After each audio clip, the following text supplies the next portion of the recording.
आजा खेला सब हम कहिया रवे के गाई के खिलाफ भले धरवे के बाकी मदद बनाई बगंगा धरवे के गाई के खिलाफ भले धरवे के बाकी मदद बनाई बगंगा धरवे के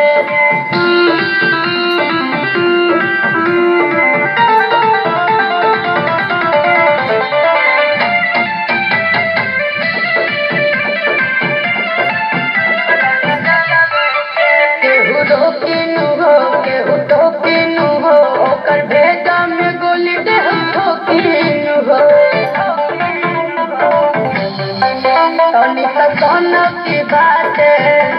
उमर के नाना की बात रात बानी घोट छोने दो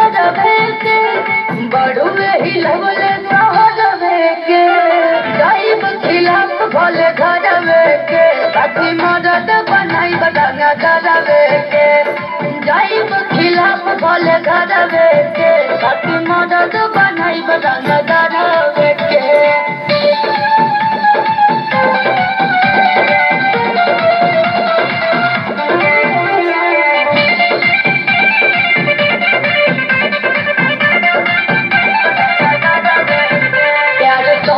बाहो